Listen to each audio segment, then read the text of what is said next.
ਸਤਿ ਸ਼੍ਰੀ ਅਕਾਲ ਜੀ। ਤੁਸੀਂ ਪ੍ਰਾਈਮ ਮਿਨਿਸਟਰ ਟੈਲੀਵਿਜ਼ਨ ਦੇਖ ਰਹੇ ਹੋ। ਮੈਂ ਹਾਂ ਸਵਰਨ ਸਿੰਘ ਟਹਿਣਾ ਤੇ ਹਰ ਰੋਜ਼ ਦੀ ਤਰ੍ਹਾਂ ਹੀ ਦੋਸਤੋ ਪ੍ਰੋਗਰਾਮ ਖਬਰ ਦੀ ਖਬਰ ਲੈ ਕੇ ਹਾਜ਼ਰ ਹਾਂ। ਪਹਿਲੀ ਵੱਡੀ ਖਬਰ ਦੇ ਵੱਲ ਜਾਣ ਤੋਂ ਪਹਿਲਾਂ ਭਾਰਤ ਦੇ ਵਿੱਚ ਕਰੋਨਾ ਦੇ ਵੱਧਦੇ ਕੇਸਾਂ ਦੇ ਉੱਤੇ ਚਿੰਤਾ ਪ੍ਰਗਟਾਉਣੀ ਬਣਦੀ ਹੈ। ਲਗਭਗ 18,000 ਕੇਸ ਪਿਛਲੇ 24 ਘੰਟਿਆਂ ਦੇ ਵਿੱਚ ਨਵਾਂ ਸਾਹਮਣੇ ਆਇਆ ਤੇ ਭਾਰਤ ਦੇ ਵਿੱਚ ਮੌਤਾਂ ਦੀ ਗਿਣਤੀ ਦੇ ਵਿੱਚ ਵੀ ਵਾਧਾ ਹੋ ਰਿਹਾ।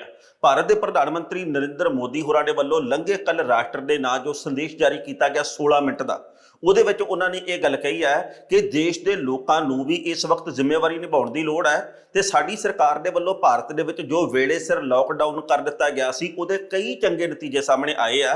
ਅਸੀਂ ਕਈ ਦੇਸ਼ਾਂ ਦੇ ਨਾਲੋਂ ਛੇਤੀ ਕਰੋਨਾ ਦੇ ਉੱਤੇ ਕਾਬੂ ਪਾ ਲਵਾਂਗੇ। ਸਾਡੇ ਇੱਥੇ ਮੌਤ ਦਰ ਕਈ ਦੇਸ਼ਾਂ ਦੇ ਮੁਕਾਬਲਤਨ ਘੱਟ ਹੈ ਤੇ ਸਾਡੇ ਇੱਥੇ ਪੀੜਤਾਂ ਦੀ ਗਿਣਤੀ ਵੀ ਕਈ ਦੇਸ਼ਾਂ ਦੇ ਮੁਕਾਬਲੇ ਕਾਫੀ ਘੱਟ ਹੈ। ਹੁਣ ਉਹਨਾਂ ਦੀ ਇਸ ਗੱਲ ਦੇ ਉੱਤੇ ਕਿਸੇ ਨੇ ਕੀ ਪ੍ਰਤੀਕਿਰਿਆ ਦੇਣੀ ਹੈ, ਸਭ ਦੀ ਆਪੋ ਆਪਣੀ ਮਰਜ਼ੀ ਹੈ। ਪਰ ਇਸ ਵਕਤ ਜਦੋਂ ਸਰਹੱਦਾਂ ਦੇ ਉੱਤੇ ਤਣਾਅ, ਜਦੋਂ ਭਾਰਤ ਦੇ ਵਿੱਚ ਕਰੋਨਾ ਪੀੜਤਾਂ ਦੀ ਗਿਣਤੀ ਦੇ ਵਿੱਚ ਲਗਾਤਾਰ ਇਜ਼ਾਫਾ ਹੋ ਰਿਹਾ ਤਾਂ ਖੇਡਾਂ ਕਿਹੋ ਜਿਹੀਆਂ ਖੇਡੀਆਂ ਜਾ ਰਹੀਆਂ ਇਹਦੇ ਵੱਲ ਜ਼ਰੂਰ ਖਿਆਲ ਕਰਨਾ ਬਣਦਾ ਹੈ। ਪਿਛਲੇ ਕਈ ਦਿਨਾਂ ਤੋਂ ਸੋਨੀਆ ਗਾਂਧੀ, ਰਾਹੁਲ ਗਾਂਧੀ ਤੇ ਪੰਜਾਬ ਦੇ ਮੁੱਖ ਮੰਤਰੀ ਕੈਪਟਨ ਅਮਰਿੰਦਰ ਸਿੰਘ ਇੱਕ ਗੱਲ ਜ਼ੋਰ ਦੇ ਕੇ ਕਹਿ ਰਹੇ ਆ ਕਿ ਕੱਲੇ ਚੀਨੀ ਸਮਾਨ ਦਾ ਬਾਈਕਾਟ ਕਰਨ ਦੀ ਗੱਲ ਕਰਨ ਦੇ ਨਾਲ ਕੁਝ ਨਹੀਂ ਬਣਨਾ। ਪੀਐਮ ਕੇਅਰ ਫੰਡ ਦੇ ਵਿੱਚ ਚੀਨੀ ਕੰਪਨੀਆਂ ਨੇ ਪੈਸਾ ਪਾਇਆ, ਪਹਿਲਾਂ ਉਹਨਾਂ ਦਾ ਪੈਸਾ ਵਾਪਸ ਕੀਤਾ ਜਾਵੇ। ਹੁਣ ਮੋੜਵੇਂ ਰੂਪ ਦੇ ਵਿੱਚ ਬਿਕਰਮ ਸਿੰਘ ਮਜੀਠੀਆ ਨੇ ਪ੍ਰੈਸ ਕਾਨਫਰੰਸ ਕਰਕੇ ਕੈਪਟਨ ਅਮਰਿੰਦਰ ਸਿੰਘ ਦੇ ਉੱਤੇ ਸ਼ਬਦਕ-ਵਾਰ ਕੀਤਾ।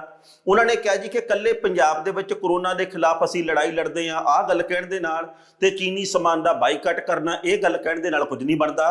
ਚੀਨ ਦੀ ਕੰਪਨੀ ਸ਼ਿਓਮੀ ਦੇ ਵੱਲੋਂ 25 ਲੱਖ ਰੁਪਈਆ ਮੁੱਖ ਮੰਤਰੀ ਰਾਹਤ ਫੰਡ ਦੇ ਵਿੱਚ ਪਾਇਆ ਗਿਆ, ਪਹਿਲਾਂ ਉਹ ਵਾਪਸ ਕੀਤਾ ਜਾਵੇ।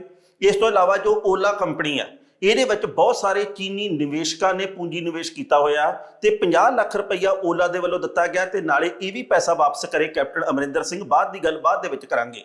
ਯਾਨੀ ਕਿ ਕੈਪਟਨ ਅਮਰਿੰਦਰ ਸਿੰਘ ਕਹਿੰਦੇ ਆ ਕਿ ਪੀਐਮ ਕੇਅਰ ਫੰਡ ਦੇ ਵਿੱਚ ਚੀਨ ਦਾ ਪੈਸਾ ਆਇਆ ਤੇ ਇਹ ਦੋਗਲੀ ਨੀਤੀ ਅਪਣਾ ਰਹੇ ਆ। ਦੂਜੇ ਪਾਸੇ ਅਕਾਲੀ ਦਲ ਦੇ ਵੱਲੋਂ ਕਿਹਾ ਗਿਆ ਕਿ ਸੂਬੇ ਦੇ ਮੁੱਖ ਮੰਤਰੀ ਨੇ ਜਿਹੜਾ ਰਾਹਤ ਫੰਡ ਸ਼ੁਰੂ ਕੀਤਾ ਤੇ ਉਹਦੇ ਵਿੱਚ 75 ਲੱਖ ਦੇ ਕਰੀਬ ਚੀਨੀ ਕੰਪਨੀਆਂ ਦਾ ਸਿੱਧੇ ਤੌਰ ਦੇ ਉੱਤੇ ਆਇਆ, ਪਹਿਲਾਂ ਇਹ ਵਾਪਸ ਕਰਨਾ ਚਾਹੀਦਾ। ਪਰ ਜ਼ਰਾ ਸੋਚ ਕੇ ਦੇਖੋ ਕਿ ਕੀ ਭਾਰਤ ਦੇ ਇਹ ਮੁੱਦੇ ਆ, ਕੀ ਇਹ ਪੰਜਾਬ ਦੇ ਮੁੱਦੇ ਆ, ਕੀ ਇਹਨਾਂ ਮੁੱਦਿਆਂ ਦੇ ਵਿੱਚੋਂ ਪੰਜਾਬ ਨੂੰ ਜਾਂ ਪੰਜਾਬੀਅਤ ਨੂੰ ਕੁਝ ਮਿਲਣਾ। ਇਸ ਵਕਤ ਜ਼ਰੂਰਤ ਕਿਹੜੀਆਂ ਗੱਲਾਂ ਦੀ ਤੇ ਆਪਾਂ ਗੱਲਾਂ ਕਿਹੜੀਆਂ ਕਰਕੇ ਖਬਰਾਂ ਬਣਾ ਰਹੇ ਆ, ਇਸ ਗੱਲ ਦੇ ਉੱਤੇ ਦੁੱਖ ਹੋਣਾ ਕੁਦਰਤੀ ਵੀ ਆ। ਪਰ ਜੇਕਰ ਹੁਣ ਗੱਲ ਕਰਦੇ ਰਾਮਦੇਵ ਦੀ, ਜਿਹਨੂੰ ਕੁਝ ਕੁ ਲੋਕ ਬਾਬਾ ਕਹਿ ਕੇ ਵਡਿਆਉਂਦੇ ਵੀ ਹੈ, ਰਾਮਦੇਵ ਦੇ ਵੱਲੋਂ ਅੱਜ ਇੱਕ ਵਾਰ ਫਿਰ ਪ੍ਰੈਸ ਕਾਨਫਰੰਸ ਕੀਤੀ ਗਈ ਹੈ ਤੇ ਉਹਨੇ ਉਹਨਾਂ ਸਾਰੀਆਂ ਗੱਲਾਂ ਦੇ ਉੱਤੇ ਕਾਂਟਾ ਫੇਰ ਦਿੱਤਾ ਜਿਹਦੇ ਕਰਕੇ ਉਹਦਾ ਲਗਾਤਾਰ ਕਈ ਦਿਨਾਂ ਤੋਂ ਵਿਵਾਦ ਹੋ ਰਿਹਾ। ਰਾਮਦੇਵ ਨੇ ਇਹ ਗੱਲ ਕਹੀ ਹੈ ਕਿ ਕਰੋਨਾ ਦੇ ਮੁਤਲਕ ਸਾਨੂੰ ਬਦਨਾਮ ਕਰਨ ਦੀ ਕੋਸ਼ਿਸ਼ ਕੀਤੀ ਗਈ ਹੈ। ਜੇਕਰ ਅਸੀਂ ਇੱਕ ਆਯੁਰਵੈਦਿਕ ਦਵਾਈ ਬਣਾ ਲਈ ਹੈ ਤਾਂ ਇਹਦੇ ਨਾਲ ਕੋਈ ਲੋੜਾ ਨਹੀਂ ਆ ਗਿਆ। ਰਾਮਦੇਵ ਨੇ ਇਹ ਗੱਲ ਕਹੀ ਹੈ ਕਿ ਅਸੀਂ ਸਾਰੀਆਂ ਹੀ ਨਿਯਮਾਂ ਤੇ ਸ਼ਰਤਾਂ ਦੀ ਪਾਲਣਾ ਕੀਤੀ। ਰਾਮਦੇਵ ਨੇ ਇਹ ਗੱਲ ਕਹੀ ਹੈ ਕਿ ਸਾਨੂੰ ਸਿਹਤ ਵਿਭਾਗ ਦੇ ਵੱਲੋਂ, ਆਯੂਸ਼ ਵਿਭਾਗ ਦੇ ਵੱਲੋਂ ਜੋ ਕੁਝ ਕਿਹਾ ਗਿਆ ਅਸੀਂ ਉਹਨਾਂ ਦਾ ਪਾਲਣ ਕੀਤਾ। ਤੇ ਨਾਲ ਹੀ ਰਾਮਦੇਵ ਨੇ ਇਹ ਗੱਲ ਕਹੀ ਹੈ ਕਿ ਕੋਰੋਨਲ ਦਵਾਈ ਹੈ ਜਿਹੜੀ ਉਹ ਮਾਰਕੀਟ ਦੇ ਵਿੱਚ ਅੱਜ ਤੋਂ ਆ ਚੁੱਕੀ ਹੈ। ਯਾਨੀ ਕਿ ਚੌਂ ਪਾਸੇ ਜਦੋਂ ਰਾਮਦੇਵ ਦੇ ਉੱਤੇ ਪਰਚੇ ਦਰਜ ਹੋ ਰਹੇ ਆ, ਪੂਰੇ ਭਾਰਤ ਦੇ ਵੱਖ-ਵੱਖ ਸੂਬਿਆਂ ਦੇ ਵਿੱਚ ਵੱਖ-ਵੱਖ ਥਾਣਿਆਂ ਦੇ ਵਿੱਚ ਬਾਲ ਕ੍ਰਿਸ਼ਨ ਦੇ ਉੱਤੇ ਪਰਚੇ ਦਰਜ ਹੋ ਰਹੇ ਆ, ਜਦੋਂ ਨਿਮਜ਼ ਯੂਨੀਵਰਸਿਟੀ ਦੇ ਉੱਤੇ 100 ਕਿਸਮ ਦੇ ਸਵਾਲ ਖੜੇ ਹੋ ਰਹੇ ਆ, ਉਸ ਵਕਤ ਰਾਮਦੇਵ ਦੇ ਵੱਲੋਂ ਅੱਜ ਫਿਰ ਪ੍ਰੈਸ ਕਾਨਫਰੰਸ ਕਰਨਾ, ਉਹਦੇ ਵੱਲੋਂ ਇਸ ਗੱਲ ਦਾ ਦਾਅਵਾ ਕਰਨਾ ਕਿ ਸਾਡੀ ਦਵਾਈ ਸਹੀ ਹੈ ਤੇ ਇਹ ਮਾਰਕੀਟ ਦੇ ਵਿੱਚ ਆ ਗਈ ਹੈ ਤੇ ਜਿਹੜੇ ਵੀ ਸਾਨੂੰ ਬਦਨਾਮ ਕਰਨਾ ਚਾਹੁੰਦੇ ਸੀ ਉਹ ਸਾਨੂੰ ਅੱਤਵਾਦੀ ਕਹਿੰਦੇ ਆ, ਭਾਵੇਂ ਦੇਸ਼ ਧਰੋਹੀ ਕਹਿੰਦੇ, ਇਹਦੇ ਨਾਲ ਕੋਈ ਫਰਕ ਨਹੀਂ ਜੇ ਪੈਂਦਾ। ਮਤਲਬ ਇਹ ਹੈ ਕਿ ਜਿਹੜਾ ਅਸੀਂ ਪਹਿਲੇ ਦਿਨ ਖਦਸ਼ਾ ਜ਼ਾਹਰ ਕੀਤਾ ਸੀ ਕਿ ਰਾਮਦੇਵ ਦੇ ਨਾਲ ਨੀਟੂ ਸ਼ਟਰਾਂ ਵਾਲੀ ਨਹੀਂ ਹੋਣੀ, ਕਿਉਂਕਿ ਨੀਟੂ ਸ਼ਟਰਾਂ ਵਾਲਾ ਇੱਕ ਸਧਾਰਨ ਵਿਅਕਤੀ ਆ, ਉਹਦੇ ਪਿੱਛੇ ਖੜਨ ਵਾਲਾ ਕੋਈ ਨਹੀਂ, ਉਹ ਕੋਈ ਪੂੰਜੀਪਤੀ ਨਹੀਂ ਆ। ਰਾਮਦੇਵ ਇੱਕ ਬਹੁਤ ਵੱਡਾ ਵਪਾਰੀ, ਇੱਕ ਬਿਜ਼ਨਸਮੈਨ ਆ, ਇਸ ਕਰਕੇ ਉਹਨੇ ਇਹਨਾਂ ਸਾਰੇ ਮਾਮਲਿਆਂ ਦੇ ਵਿੱਚੋਂ ਨਿਕਲ ਜਾਣਾ ਬਹਿ ਕੇ। ਤੇ ਰਾਮਦੇਵ ਤੇ ਉਹਦੇ ਸਾਥੀ ਆ ਜਿਹੜੇ ਉਹ ਨਿਕਲ ਵੀ ਗਏ ਆ। ਰਾਮਦੇਵ ਨੇ ਉਲਟਾ ਉਹਨਾਂ ਲੋਕਾਂ ਦੇ ਉੱਤੇ ਤੋੜਾ ਝਾੜਿਆ ਜਿਹੜੇ ਕਿ ਲੋਕ ਉਹਨਾਂ ਦੀ ਇਸ ਦਵਾਈ ਦੇ ਉੱਤੇ ਸਵਾਲ ਖੜੇ ਕਰਦੇ ਆ। ਰਾਮਦੇਵ ਦਾ ਇਹ ਕਹਿਣਾ ਕਿ ਸਾਨੂੰ ਬਦਨਾਮ ਕਰਨ ਦੇ ਲਈ ਬਹੁਤ ਵੱਡੀਆਂ ਕੰਪਨੀਆਂ ਦੇ ਵੱਲੋਂ ਮੁਹਿੰਮ ਚਲਾਈ ਗਈ, ਸਾਨੂੰ ਬਦਨਾਮ ਕਰਨ ਦੇ ਲਈ ਭਾਰਤੀ ਮੀਡੀਆ ਦੇ ਇੱਕ ਹਿੱਸੇ ਨੇ ਬਹੁਤ ਵੱਡਾ ਯੋਗਦਾਨ ਪਾਇਆ, ਸਾਨੂੰ ਗਾਲਾਂ ਵੀ ਕੱਢੀਆਂ ਗਈਆਂ, ਪਰ ਸਾਨੂੰ ਪਰਵਾਹ ਨਹੀਂ, ਅਸੀਂ ਇਹ ਦਵਾਈ ਬਣਾਈ ਤੇ ਆਹ ਲੋ ਲੋਕਾਂ ਦੇ ਸਾਹਮਣੇ ਆ ਗਈ ਹੈ ਤੇ ਕੋਈ ਰੋਕਣ ਵਾਲਾ ਨਹੀਂ। ਪਹਿਲਾਂ ਇਸ ਰਿਪੋਰਟ ਦਾ ਵੇਰਵਾ ਤੇ ਬਾਅਦ ਵਿੱਚ ਕਰਾਂਗੇ ਟਿੱਪਣੀ। ਰਾਮਦੇਵ ਨੇ ਪਤੰਜਲੀ ਦੀ ਕੋਰੋਨਲ ਦਵਾਈ ਦੇ ਉੱਤੇ ਪੈਦਾ ਹੋਏ ਵਿਵਾਦ ਨੂੰ ਲੈ ਕੇ ਅੱਜ ਸਫਾਈ ਦਿੱਤੀ ਹੈ। ਉਹਨਾਂ ਨੇ ਪ੍ਰੈਸ ਕਾਨਫਰੰਸ ਕਰਕੇ ਕਿਹਾ ਕਿ ਕਰੋਨਾ ਦੇ ਇਲਾਜ ਦੇ ਲਈ ਪਤੰਜਲੀ ਦੀ ਕੋਰੋਨਲ ਤੇ ਇੱਕ ਹੋਰ ਦਵਾਈ ਦੇ ਉੱਤੇ ਕੋਈ ਕਾਨੂੰਨੀ ਪਾਬੰਦੀ ਨਹੀਂ ਹੈ। ਅੱਜ ਤੋਂ ਇਹ ਕੋਰੋਨਲ ਕਿੱਟ ਦੇਸ਼ ਭਰ ਦੇ ਵਿੱਚ ਮੌਜੂਦ ਹੋ ਜਾਵੇਗੀ ਤੇ ਇਸ ਨੂੰ ਵੱਖ-ਵੱਖ ਸੂਬਿਆਂ ਦੀਆਂ ਸਰਕਾਰਾਂ ਦੇ ਨਾਲ ਗੱਲ ਕਰਕੇ ਅੱਗੇ ਵਧਾਇਆ ਜਾਵੇਗਾ। ਰਾਮਦੇਵ ਨੇ ਕਿਹਾ ਕਿ ਆਯੂਸ਼ ਵਿਭਾਗ ਨੇ ਸਿਰਫ ਇੰਨਾ ਕਿਹਾ ਸੀ कि तुसी क्योर शब्द इस्तेमाल ना करो, ਤਾਂ ਅਸੀਂ ਇਹ ਗੱਲ ਕਹੀ ਕਿ ਅਸੀਂ ਚਲੋ ਕਿਉਰ ਨਹੀਂ ਵਰਤਦੇ, ਸਗੋਂ ਅਸੀਂ ਕੋਵਿਡ ਮੈਨੇਜਮੈਂਟ ਇਹਨੂੰ ਕਹਿ ਲਵਾਂਗੇ। ਰਾਮਦੇਵ ਦੀ ਪਤੰਜਲੀ ਆਯੁਰਵੇਦ ਨੇ 23 ਜੂਨ ਨੂੰ ਕੋਰੋਨਾ ਦਾ ਇਲਾਜ ਲੱਭਣ ਦਾ ਦਾਅਵਾ ਕਰਦੇ ਹੋਏ ਕੋਰੋਨਿਲ ਤੇ ਇੱਕ ਹੋਰ ਦਵਾਈ ਲਾਂਚ ਕੀਤੀ ਸੀ। ਇਸ ਦੇ 5 ਘੰਟਿਆਂ ਬਾਅਦ ਹੀ ਕੇਂਦਰ ਨੇ ਕਿਹਾ ਸੀ ਕਿ ਪਤੰਜਲੀ ਦੇ ਇਸ ਦਾਅਵੇ ਦੇ ਫੈਕਟ ਤੇ ਵਿਗਿਆਨਕ ਤੱਥਾਂ ਦੀ ਜਾਣਕਾਰੀ ਨਹੀਂ ਹੈ। ਕੇਂਦਰ ਨੇ ਕਿਹਾ ਕਿ ਪਤੰਜਲੀ ਇਸ ਦਵਾਈ ਦੀ ਜਾਣਕਾਰੀ ਦੇਵੇ ਤੇ ਸਾਡੀ ਜਾਂਚ ਪੂਰੀ ਹੋਣ ਤੱਕ ਇਸ ਦੀ ਪ੍ਰਮੋਸ਼ਨ ਤੇ ਵਿਗਿਆਪਨ ਨਾ ਕਰੇ। ਰਾਮਦੇਵ ਨੇ ਕਿਹਾ ਕਿ ਡਰੱਗ ਮਾਫੀਆ ਤੇ ਮਲਟੀਨੈਸ਼ਨਲ ਕੰਪਨੀਆਂ ਨੇ ਸਾਡੀ ਦਵਾਈ ਦੇ ਖਿਲਾਫ ਕੂੜ ਪ੍ਰਚਾਰ ਕੀਤਾ। ਉਹ ਆਪਣੇ ਫਾਇਦਿਆਂ ਦੇ ਲਈ ਯੋਗ ਸਵਦੇਸ਼ੀ ਤੇ ਭਾਰਤੀਅਤਾ ਦੇ ਖਿਲਾਫ ਮਾਹੌਲ ਬਣਾਉਣਾ ਚਾਹੁੰਦੇ ਨੇ। ਰਾਮਦੇਵ ਨੇ ਕਿਹਾ ਕਿ ਇਸ ਤੂਫਾਨ ਨੂੰ ਕੰਟਰੋਲ ਕਰਨ ਦੇ ਲਈ ਤੇ ਕੋਰੋਨਾ ਦੇ ਲੱਛਣਾਂ ਦੇ ਉੱਤੇ ਜੋ ਵੀ ਅਸੀਂ ਰਿਸਰਚ ਕੀਤੀ ਉਹ ਆਯੂਸ਼ ਵਿਭਾਗ ਦੇ ਕੋਲੇ ਜਮ੍ਹਾਂ ਕਰਵਾ ਦਿੱਤੀ ਹੈ। ਕਲੀਨਿਕਲ ਟ੍ਰਾਇਲ ਦੇ ਪ੍ਰੋਟੋਕਾਲ ਅਸੀਂ ਨਹੀਂ ਸਗੋਂ ਮੈਡੀਕਲ ਐਕਸਪਰਟ ਨੇ ਬਣਾਏ। ਉਸੇ ਦੇ ਆਧਾਰ ਦੇ ਉੱਤੇ ਅਸੀਂ ਖੋਜ ਕੀਤੀ। 10 ਤੋਂ ਵੱਧ ਵੱਡੀਆਂ ਬਿਮਾਰੀਆਂ ਦੇ ਉੱਤੇ ਅਸੀਂ ਖੋਜ ਦੇ 3 ਪੱਧਰ ਪੂਰੇ ਕਰ ਚੁੱਕੇ ਹਾਂ। ਰਾਮਦੇਵ ਨੇ 3 ਦਵਾਈਆਂ ਦਿਖਾਉਂਦੇ ਹੋਏ ਕਿਹਾ ਕਿ ਇਹ ਜਿਹੜੀਆਂ ਮੇਰੇ ਹੱਥ ਦੇ ਵਿੱਚ ਤੁਸੀਂ 3 ਦਵਾਈਆਂ ਦੇਖ ਰਹੇ ਹੋ, ਇਹਨਾਂ ਨੂੰ ਅਸੀਂ ਲਾਇਸੈਂਸ ਲੈ ਕੇ ਬਣਾਇਆ। ਕਈ ਲੋਕ ਹੰਗਾਮਾ ਕਰ ਰਹੇ ਨੇ ਕਿ ਤੁਸੀਂ ਲਾਇਸੈਂਸ ਲਿਆ ਤੇ ਰਿਸਰਚ ਕਿਵੇਂ ਕੀਤੀ। ਲਾਇਸੈਂਸ ਤਾਂ ਵਿਗਿਆਨਕ ਆਧਾਰ ਦੇ ਉੱਤੇ ਮਿਲਦਾ ਹੈ ਤੇ ਅਸੀਂ ਟ੍ਰਾਇਲ ਆਯੁਰਵੈਦ ਦੇ ਉੱਤੇ ਕੀਤਾ ਹੈ। ਮਾਡਰਨ ਮੈਡੀਕਲ ਸਾਇੰਸ ਨੇ ਜਿਹੜੇ ਪੈਰਾਮੀਟਰ ਤੈਅ ਕੀਤੇ ਨੇ, ਅਸੀਂ ਉਹਦੇ ਹਿਸਾਬ ਦੇ ਨਾਲ ਹੀ ਇਸ ਸਭ ਕੁਝ ਨੂੰ ਫੋਲੋ ਕੀਤਾ। ਇਸ ਖਬਰ ਦੇ ਉੱਤੇ ਟਿੱਪਣੀ ਕਰਦੇ ਹਾਂ ਦੋਸਤੋ, ਪਹਿਲੀ ਗੱਲ ਤਾਂ ਅਸੀਂ ਕਹਾਂਗੇ ਰਾਮਦੇਵ ਦੇ ਵੱਲੋਂ ਜਿਹੜੀ ਹੁਣ ਪਲਟੀ ਮਾਰੀ ਗਈ ਹੈ, ਇਹਦੇ ਨਾਲ ਜੁੜੀ ਇੱਕ ਹੋਰ ਖਬਰ ਸਾਹਮਣੇ ਆ ਰਹੀ ਹੈ। ਲੰਘੇ ਕੱਲ ਆਚਾਰੀਆ ਬਾਲਕ੍ਰਿਸ਼ਨ ਨੇ ਇਹ ਗੱਲ ਕਹੀ ਸੀ ਕਿ ਅਸੀਂ ਕਰੋਨਾ ਵਾਲੀ ਦਵਾਈ ਨਹੀਂ ਬਣਾਈ, ਪਰ ਅੱਜ ਰਾਮਦੇਵ ਨੇ ਪਿਛਲੀ ਪ੍ਰੈਸ ਕਾਨਫਰੰਸ ਦੇ ਵਾਂਗ ਹੀ ਉਹ ਸਾਰੀਆਂ ਗੱਲਾਂ ਦੁਹਰਾਈਆਂ ਕਿ ਅਸੀਂ ਇਹ ਦਵਾਈ ਬਣਾਈ। ਉਹਨੇ ਇਹ ਗੱਲ ਕਹੀ ਹੈ ਕਿ ਅਸੀਂ ਉਹ ਸ਼ਬਦ ਨਹੀਂ ਵਰਤਦੇ ਜਿਨ੍ਹਾਂ ਦੇ ਉੱਤੇ ਇਤਰਾਜ਼ ਹੈ। ਅਸੀਂ ਇਹਨੂੰ ਕਰੋਨਾ ਮੈਨੇਜਮੈਂਟ ਕਹਿ ਲੈਂਦੇ ਹਾਂ। ਅਸੀਂ ਉਹ ਗੱਲ ਨਹੀਂ ਕਹਿੰਦੇ ਜਿਹੜੀ ਕਿ ਸਿਹਤ ਵਿਭਾਗ ਨੂੰ ਚੁਭਦੀ ਹੈ। ਕਹਿਣ ਦਾ ਭਾਵ ਇਹ ਹੈ ਕਿ ਸ਼ਬਦਾਂ ਦਾ ਤਾਣਾ ਬਾਣਾ ਬੁਣ ਕੇ ਤੇ ਰਾਮਦੇਵ ਹੋਰੀ ਆਪਣੀ ਉਸ ਮਨੋਰਥ ਦੇ ਵਿੱਚ ਸਫਲ ਹੋ ਗਏ ਆ ਜਿਹੜੇ ਮਨੋਰਥ ਦੇ ਮੁਤਲਕ ਪਿਛਲੇ ਕਈ ਦਿਨਾਂ ਤੋਂ ਚਰਚਾ ਦਾ ਬਾਜ਼ਾਰ ਗਰਮ ਸੀ। ਕਿਸੇ ਨੂੰ ਇਸ ਗੱਲ ਦੇ ਉੱਤੇ ਕੋਈ ਇਤਰਾਜ਼ ਨਹੀਂ ਹੈ। ਦਵਾਈ ਬਣਨੀ ਚਾਹੀਦੀ ਹੈ। ਇਸ ਤੋਂ ਵੀ ਜੇਕਰ ਪਹਿਲਾਂ ਬਣ ਜਾਂਦੀ ਤਾਂ ਸ਼ਾਇਦ ਲੋਕ ਇੰਨੀ ਵੱਡੀ ਗਿਣਤੀ ਦੇ ਵਿੱਚ ਨਾ ਮਰਦੇ, ਸ਼ਾਇਦ ਅੱਜ ਲੋਕ ਇੰਨੀ ਵੱਡੀ ਗਿਣਤੀ ਦੇ ਵਿੱਚ ਨਾ ਪੀੜਤ ਹੁੰਦੇ। ਪਰ ਗੱਲ ਇਹ ਹੈ ਕਿ ਇੱਕ ਪਾਸੇ ਅਸੀਂ ਮਲਟੀਨੈਸ਼ਨਲ ਕੰਪਨੀਆਂ ਨੂੰ ਨਿੰਦਦੇ ਹਾਂ, ਦੂਜੇ ਪਾਸੇ ਅਸੀਂ ਮੌਕੇ ਦੇ ਉੱਤੇ ਆਪਣੇ ਪੈਰ ਪਿਛਾਂ ਖਿੱਚ ਲੈਂਦੇ ਹਾਂ। ਕਦੇ ਖਬਰ ਆਉਂਦੀ ਹੈ ਕਿ ਨਿਮਸ ਯੂਨੀਵਰਸਿਟੀ ਦੇ BS ਤੋਮਰ ਹੋਰਾਂ ਦੇ ਵੱਲੋਂ ਕਿਹਾ ਗਿਆ ਕਿ ਅਸੀਂ ਤਾਂ ਕਰੋਨਾ ਵਾਲੀ ਦਵਾਈ ਬਣਾਈ ਨਹੀਂ। ਫਿਰ ਬਾਲਕ੍ਰਿਸ਼ਨ ਵੀ ਇਹ ਗੱਲ ਕਹਿੰਦਾ। ਹੁਣ ਰਾਮਦੇਵ ਕਹਿੰਦਾ ਜੀ ਕਿ ਅਸੀਂ ਸਾਰਾ ਕੁਝ ਬਣਾਇਆ ਹੈਗਾ ਤੇ ਅਸੀਂ 1-2 ਸ਼ਬਦ ਹਟਾ ਲਏ ਆ ਜਿਨ੍ਹਾਂ ਦੇ ਉੱਤੇ ਇਤਰਾਜ਼ ਸੀ, ਬਾਕੀ ਸਾਰਾ ਕੁਝ ਉਵੇਂ ਦਾ ਉਵੇਂ ਆ।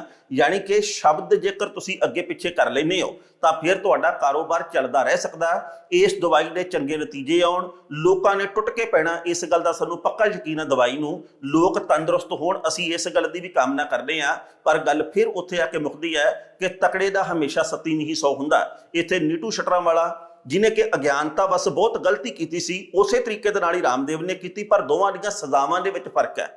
ਦੋਵਾਂ ਦੇ ਨਾਲ ਕੀਤੇ ਗਏ ਵਿਹਾਰ ਦੇ ਵਿੱਚ ਫਰਕ ਹੈ। ਨੀਟੂ ਸ਼ਟਰਾਂ ਵਾਲੇ ਦੇ ਉੱਤੇ ਇਕੱਲੇ ਜਲੰਧਰ 'ਚ ਪਰਚਾ ਦਰਜ ਹੋਇਆ ਸੀ। ਰਾਮਦੇਵ ਦੇ ਖਿਲਾਫ ਭਾਰਤ ਦੇ ਬਹੁਤ ਸਾਰੇ ਸੂਬਿਆਂ ਦੇ ਵਿੱਚ ਪਰਚੇ ਦਰਜ ਹੋਏ ਆ ਤੇ ਮਾਣਯੋਗ ਹਾਈ ਕੋਰਟ ਦੇ ਵੱਲੋਂ ਵੀ ਇੱਕ ਸੂਬੇ ਦੇ ਵਿੱਚ ਇਹ ਗੱਲ ਕਹੀ ਗਈ ਹੈ ਕਿ ਇਹ ਸਾਰਾ ਕੁਝ ਕਿਵੇਂ ਕੀਤਾ ਗਿਆ।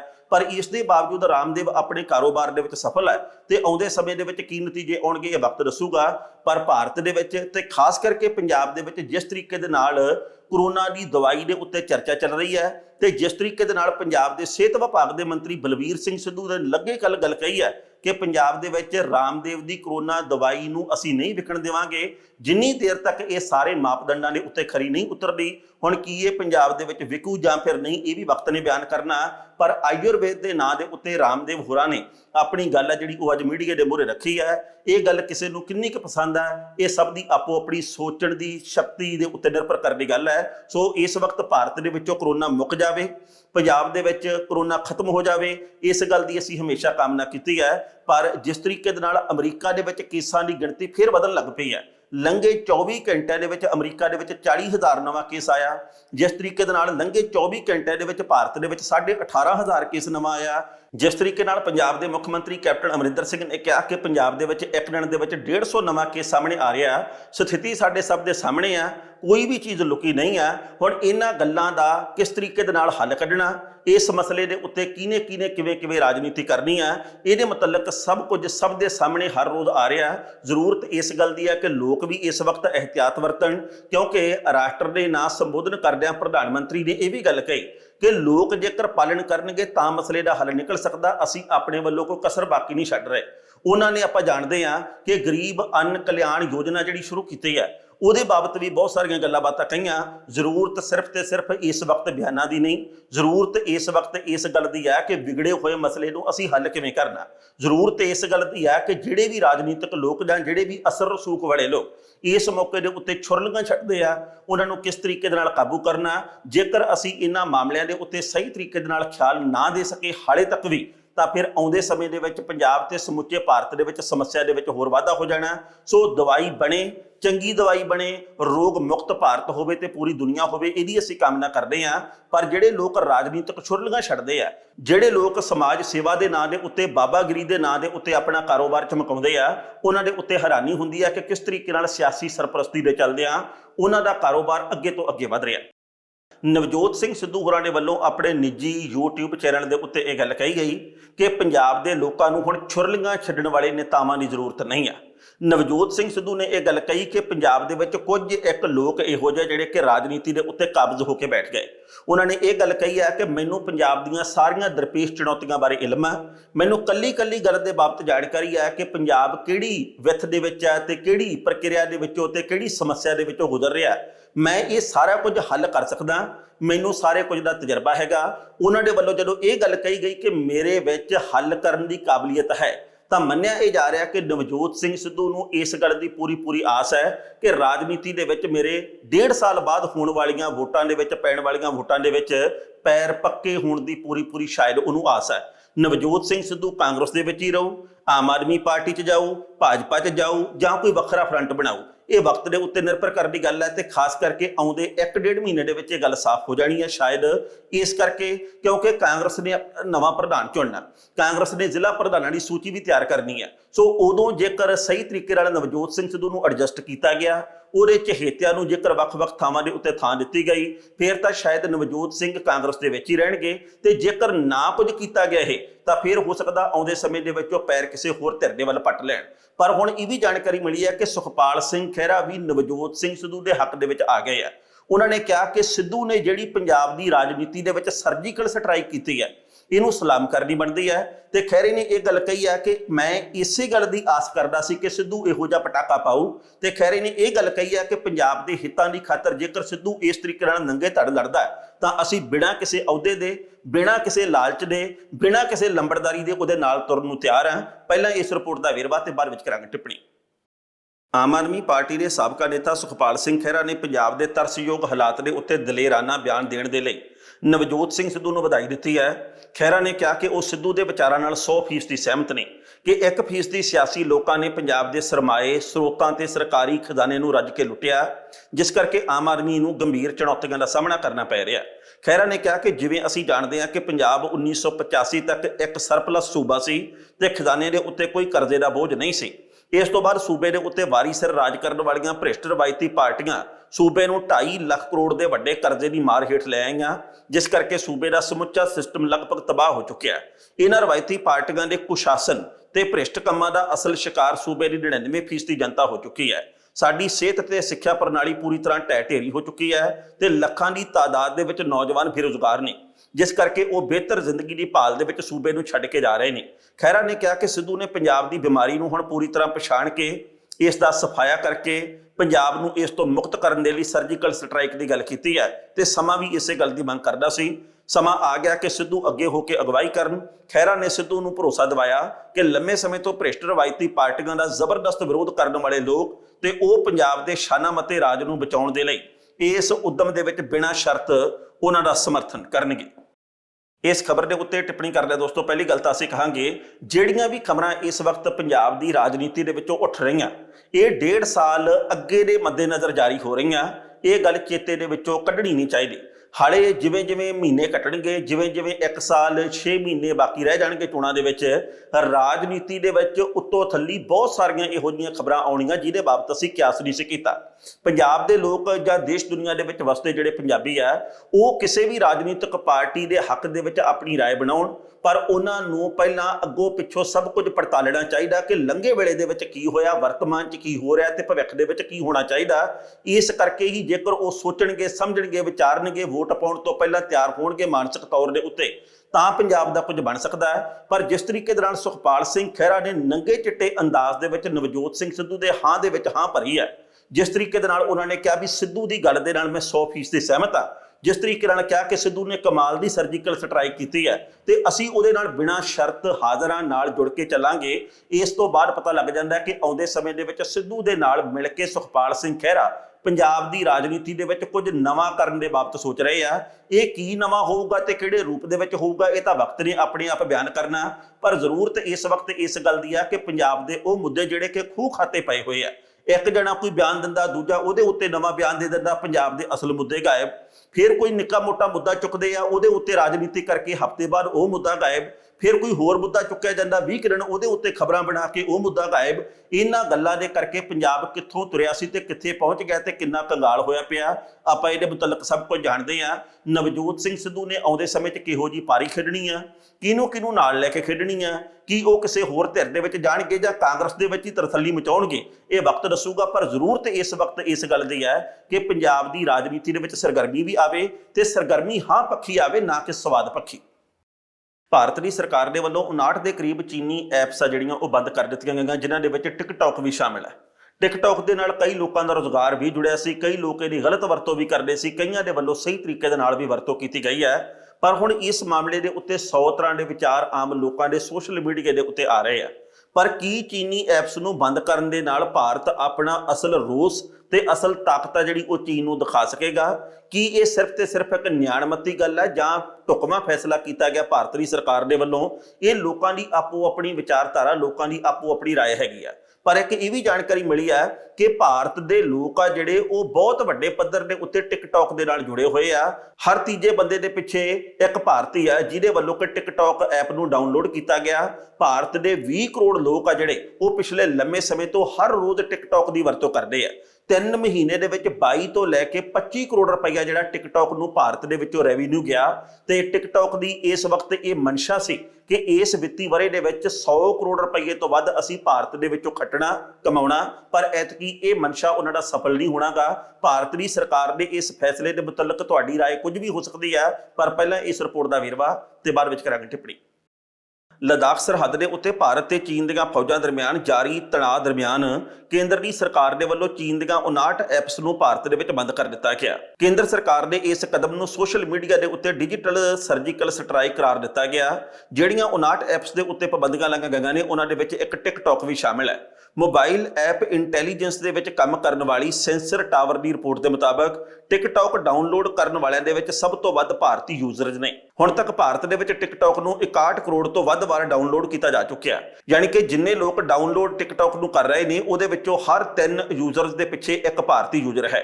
भारत दे विच टिकटॉक के मंथली एक्टिव यूजर्स की गिणती 24 करोड़ के नेड़े तेड़े है।